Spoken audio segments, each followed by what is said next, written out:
te rassurer, ça c'est qu'il y a 90 petites phrases. On a fait plus de la saison.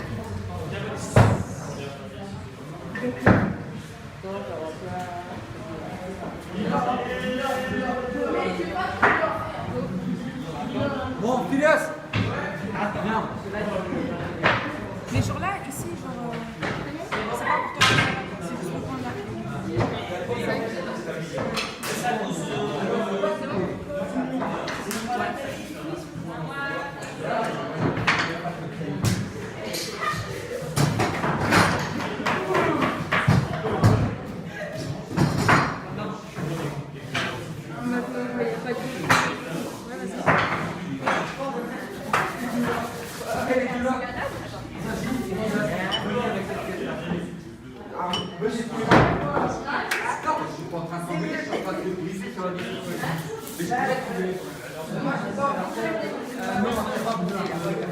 C'est appuyant. Tiens.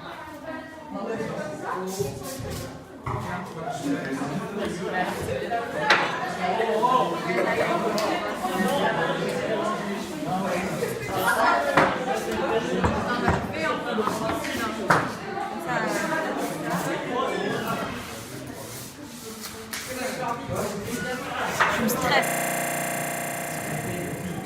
C'est ma Allez.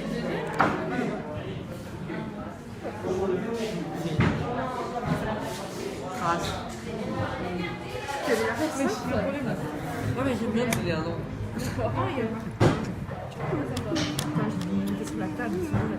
Ah, c'est beau. Tu l'as pas fait celle-là? Non, en anglais aussi. Je peux y aller. Oula. En anglais. Mais il y a en anglais, je sais pas dire c'est bon, il faut faire un Yannick. J'ai 2 lignes.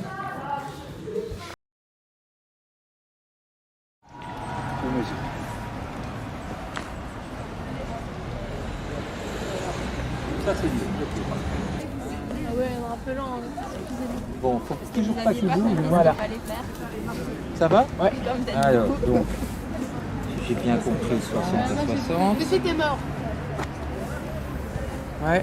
Oui. Et là, Et on recommence le petit jeu, mais je vais peut-être aller par ici, c'est plus sûr. 20 et demi. 20, ouais, 20 et demi. Ok, 36 et demi et 20 et demi. Ouais, merci. Ok, regardez-moi. Laisse ça vite, le pauvre.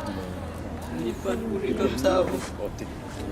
Oui, hier, avant-hier, j'ai sur le tableau en train d'expliquer des trucs sur quelqu'un. Je pose des questions, il répond, puis ça, je trouve une réponse. Enfin, plutôt, il croit avoir trouvé. Il me dit. C'est réglo là, cette entreprise là? Attends, s'agit ici d'être plus précis. Il y a des noms sur les points. Donne-moi des noms. 36 aussi. Non, j'ai montré, et puis c'est la même chose. Ça sur le tableau et tout. Là-bas. Là-bas, ah oui, là-bas. Bien sûr. Alors je valide avec le bout là. Ouais. Voilà. Voilà. Attends une seconde, remets-toi. Déjà mis à la clé. Parce que pour calculer la hauteur, du coup, vu qu'on ne peut pas calculer la longueur, il va falloir le faire 2 fois. Parce que là, vous comprenez. Du coup, vu qu'on va calculer une hauteur, on va mettre comme ça, donc comme ça. Vous m'aider à tenir, voilà. Du coup, là, tu peux te mettre dans l'axe du bâton et nous dire bah, quand ça arrive.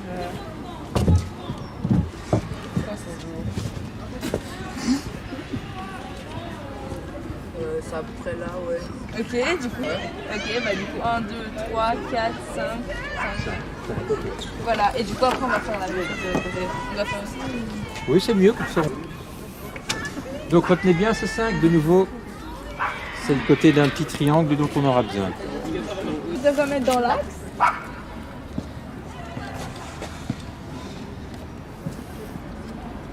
Il n'est pas vertical, hein, votre carré.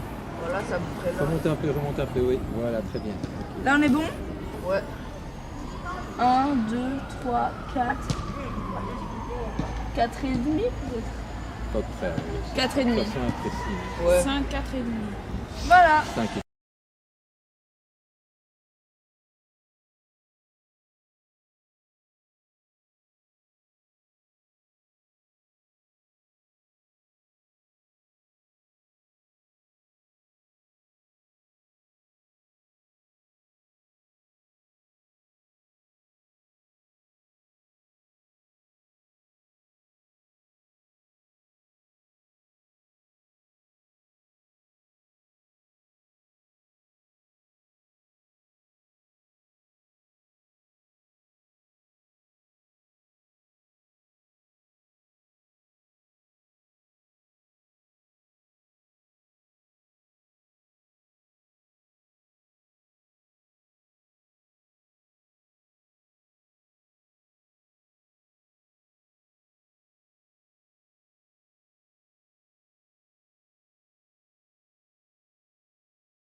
2, 1.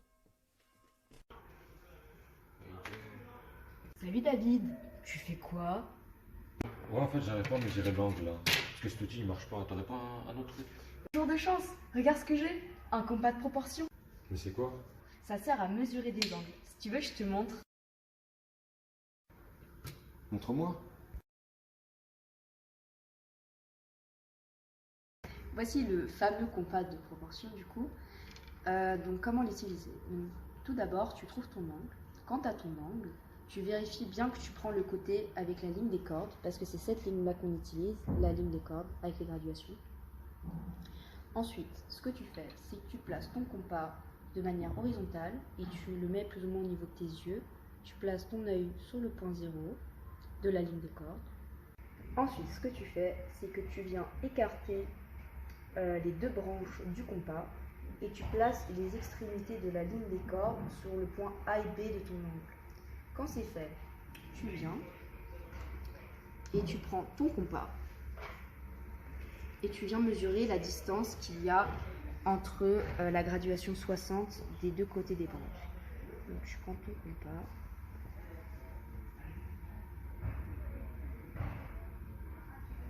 Wow. Et tu viens le replacer sur le point 0. Et ça y est, tu as l'amplitude de ton angle. C'est triste, mais c'est la fin.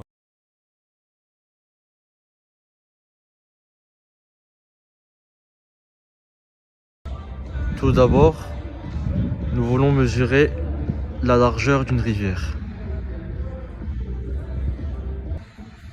Pour commencer, visez les deux points avec les deux branches du compas pour connaître la largeur entre les deux points.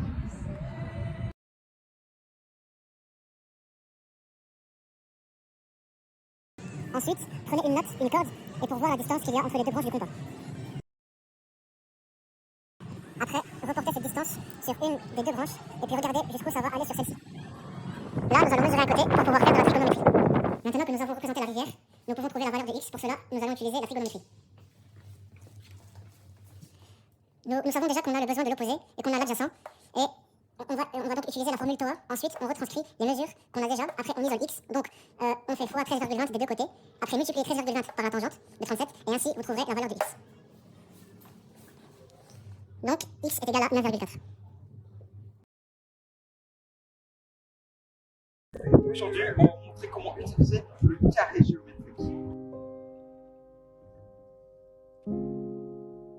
Le carré géométrique, ça sert surtout à mesurer des bâtiments, genre celui-là. Alors déjà, il faut le poser sur une surface plate. Pour mesurer le bâtiment, il faut mettre votre œil sur la lunette.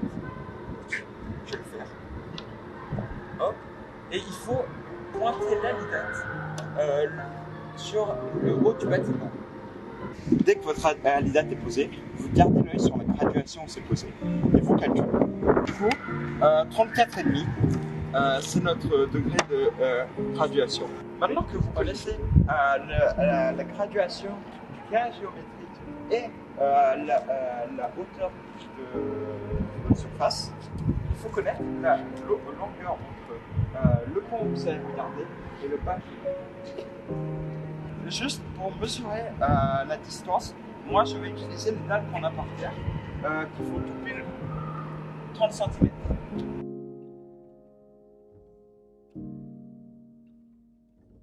Donc nous on a calculé la courbe et elle a 102 cases.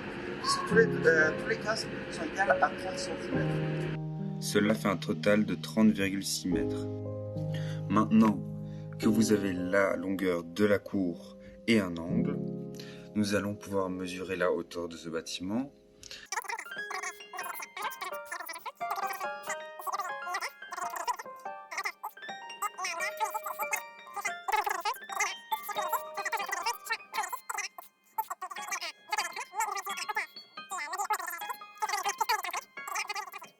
Donc, le bâtiment mesure 21,46 mètres.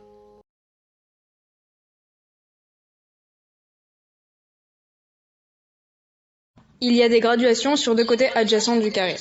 Il y a aussi l'alidade, qui sert à viser le haut de l'objet dont on veut mesurer la hauteur. Il tourne autour d'un point qui est à l'opposé des deux côtés. Explication de comment on utilise le carré géométrique pour trouver une hauteur. En plaçant son œil à la base de l'alidade, on vise le point le plus haut de l'objet. Puis, on mesure le nombre de graduations jusqu'à l'alidade. Alors, on cherche EC. Pour trouver EC, on a à notre disposition les mesures de AB, DB, BC et de DA. Imaginons que AB fait 5, BC fait 15. On fait 5 fois 3 est égal à 15, on sait donc que le coefficient est 3. DB fait 3. On fait 3 fois 3, on a notre coefficient, enfin on a notre mesure qui est de 9.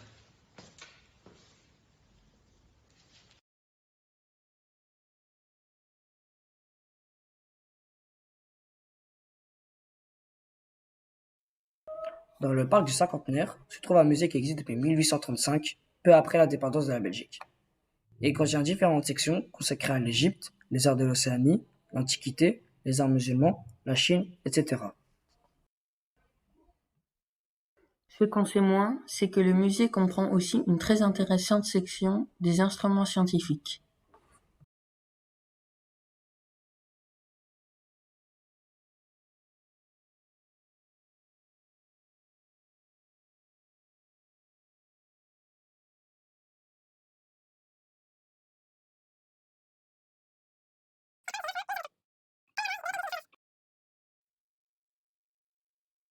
On y découvre aussi des instruments astronomiques, des astrolabes.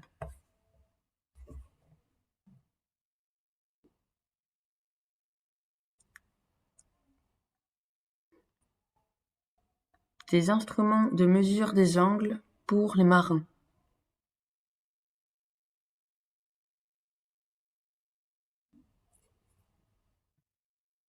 Des modèles de systèmes solaires qu'on pouvait animer à l'aide du manivelle. À l'époque, on n'avait pas encore inventé le moteur. Des lunettes astronomiques.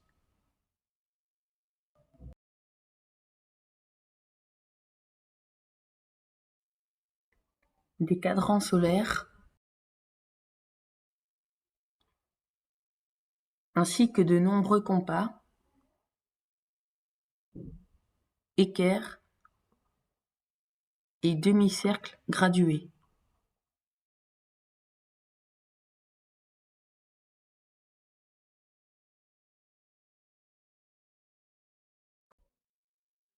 On y voit encore des compas de proportion, comme celui que nous avons construit et utilisé à la place Pont-Richard.